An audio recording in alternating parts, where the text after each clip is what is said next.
తెలంగాణలో ఏం నడుస్తుందంటే బీసీ రాజకీయం. ఏమంట సర్కారోళ్ళు కులగణన చేసి బీసీలకు 42% రిజర్వేషన్లు ఇస్తానికి అసెంబ్లీలో బిల్లు పాస్ చేసి సెంటర్ వాళ్ళకు పంపితే ఆడ పెండింగ్ పడ్డది. అది ఓకే అయ్యేదన్నాడు.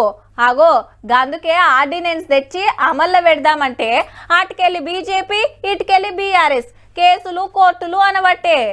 గిసొంటి యాళ్ళ తెలంగాణలో జరిగిన గా పని గురించి దేశమంతా చెప్పే కార్యం పెట్టుకుంది మన గవర్నమెంటు. గీ ముచ్చట తెలవాలంటే చలో ఢిల్లీ. కాంగ్రెస్ అధ్యక్షుడు ఖార్గే రాహుల్ గాంధీ సార్లను కలిసి తెలంగాణలో కులగణన ఎట్లా జరిగింది, బీసీ రిజర్వేషన్ల గురించి వివరంగా చెప్పిండ్రు సీఎం రేవంత్ రెడ్డి సారు, మంత్రులు. కొందరు మేధావులను సుధా తోలుకపోయిండ్రు. బీసీలకు 42% రిజర్వేషన్లు ఇస్తానికి అసెంబ్లీలో బిల్లు పాస్ చేసి సెంటర్లకు పంపుతాళ్ళు పెండింగ్ లో పెట్టిన ముచ్చట యాద్ చేసిండ్రట.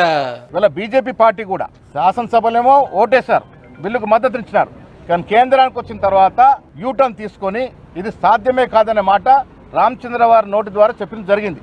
దీనివల్ల అర్థమైంది ఏంటంటే బీజేపీ పార్టీ కేంద్ర ప్రభుత్వం బీసీల పట్ల వ్యతిరేకంగా ఉందని. దీని మీద పార్లమెంట్ లో కొట్లాడదామని రాహుల్ గాంధీ సార్ హిమ్మతి ఇచ్చిండట. అట్లనే ఎంపీ ప్రియాంక గాంధీ మేడాన్ని సుధా కలిసిండు సీఎం సారు.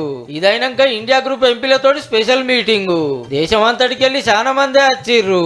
మన కాడ కులగణన కేంద్ర ఆఫీసర్లను పెట్టింది, ఏమేమి వివరాలు తీసుకుంది, కంప్యూటర్లకు ఎట్లెక్కిచ్చింది, ఆ రిపోర్ట్ ను అసెంబ్లీలో పెట్టి చర్చ చేసింది, మొత్తం వివరంగా చెప్పిండ్రు. కుల సర్వేల దేశానికి తెలంగాణ ఆదర్శం అనుకొచ్చిర్రు అంతా. మోడీ గారు కన్వర్టెడ్ బీసీ అని మల్లోపారన్నాడు రేవంత్ రెడ్డి సారు.